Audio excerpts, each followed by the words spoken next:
Assalamualaikum warahmatullahi wabarakatuh. Bismillah, alhamdulillah, wassalatu wassalamu ala rasulillah wa ala alihi wa ashabihi wa mawalah, amma ba'du.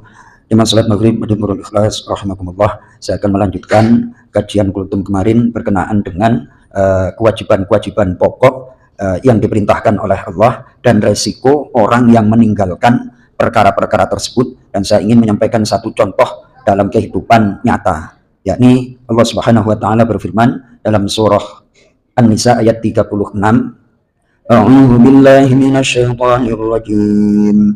Wa'budullaha wa la tusyriku bihi syai'an wa bil walidaini ihsanan wa بذي القربى واليتامى والمساكين والجار ذي القربى والجار الجنب والصاحب بالجنب وابن السبيل وما ملكت أيمانكم إن الله لا يحب من كان مختالا فخورا. Shadaqallahul azim. Dan sembahlah oleh kalian Allah, jangan persekutukan dengan sesuatu apapun. Ini insya Allah sudah jelas ayatnya. Kemudian kewajiban setelah menyembah Allah, berbakti kepada orang tua, sanak kerabat, anak yatim, orang-orang miskin, tetangga dekat, dan teman sejawat. Wal jaril junub, tetangga jauh, teman sejawat, ibnu sabil, dan hamba-hamba sahaya yang kalian miliki. Ini layak untuk dijadikan renungan. Ujung ayatnya, sungguh Allah tidak menyukai orang-orang sombong lagi membanggakan diri. Ini saya dulu agak janggal, kenapa ujung ayat ditutup dengan Allah tidak menyukai orang-orang sombong dan membanggakan diri. Orang biasanya kalau sukses itu lupa, bahasanya Ustadz Z itu lupa tempat berpijak. Jadi saudara apa itu sering dilupain. Nah, kemarin ngobrol-ngobrol dengan Pak Mandra itu, cerita-cerita, terus saya tanya, ada orang kaya lah, bukan kaya ya, kaya raya, kontrakannya luar biasa.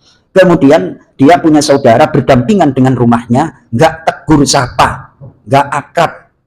Jangankan akrab, tegur sapa aja, enggak. Terus akhirnya seolah-olah bermusuhan. Singkat cerita, dia punya anaknya satu. Nah setelah anaknya satu, ya pokoknya sudah sombong, nggak mau, komplit lah, sepaket ini. Mukhtalan fakhura, sombong lagi membanggakan diri. Mungkin karena punya kepemilikan, punya harta, akhirnya jadi sombong. Sama saudara kandung nggak dekat. Akhirnya diuji oleh Allah, punya anak satu, anaknya meninggal dunia. Akhirnya mungkin stres ya. Harta yang selama ini dikumpulin mungkin untuk anak sebagai ahli waris tunggal, ternyata anaknya meninggal dunia. Stres, akhirnya rumahnya di Jawa Timur. Nah, ketika perjalanan pulang, itu meninggal di jalan. Sama sopirnya aja. Lalu saudaranya bagaimana? Lalu sama saudara aja nggak pernah akrab, akhirnya diuji seperti itu. Itu satu. Terus saya juga punya contoh. Adalah cerita. Dia itu seorang yang nggak mau didatangin sama saudara dan nggak mau datang sama saudara. Kemudian saudara benar itu. Terus akhirnya biiznillah meninggal, mati saudaranya satu pun nggak ada yang datang Mas Toto. Itu karena kebesaran Allah, tempatnya jauh. Satu pun nggak ada yang, padahal saudara-saudaranya juga sadar ingin memaafkan, tapi karena jauh, ya siapa yang mau datang?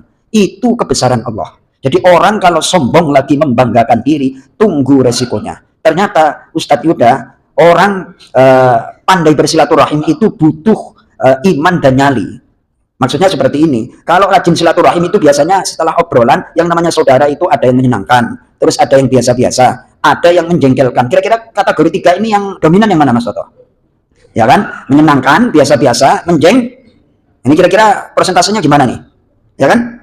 Nah kalau ketemu sama saudara yang menyenangkan, biasa. Kalau yang biasa-biasa aja ya masih oke lah. Tapi kalau yang menjengkelkan, ya kan, kita datang ke rumahnya atau dia datang ke rumah kita, ujung-ujungnya apa? Minjem duit kayak gitu. Waduh, lagi pengeluaran pas-pasan, lagi apa terus minjem. Nah, ayat yang ke-37 dilanjutkan. Alladzina yabkhuluna wa ya'muruna an-nasa bil bukhl wa yaktumuna ma atahumullahu min fadlih wa a'tadna lil kafirina 'adzaban muhina. Orang sombong dan orang yang membanggakan diri itu disifati yakni orang-orang yang pelit dan menyuruh manusia untuk pelit, ya kan? Lalu duitnya sendiri kok disuruh orang pelit. Kirain nggak ada kenyataannya di dunia. Ternyata contohnya nyata Mas Toto. Seolah-olah kalau baca ayat ini orang beriman, masa sih ada orang seperti itu? Saya baca ya, yaitu orang-orang yang kikir dan menyuruh orang lain berbuat kikir. Nah, duitnya Mas Toto, terus saya bilang misalnya, jangan dikasih Mas Toto dan segala macam. Loh, Astagfirullahaladzim, ada orang model seperti itu. Dan menyembunyikan karunia yang telah diberikan Allah kepadanya. Jadi dia nggak ingat bahwa dia diberikan kemudahan, diberikan rezeki lebih, itu bukan karena semata-mata hasil usahanya, namun karena anugerah Allah. Lupa. Kemudian yang ngeri di sini, wa a'tadna lil kafirina 'adzaban muhina. Dan kami sediakan untuk orang-orang kafir azab yang menghinakan. Azab yang apa?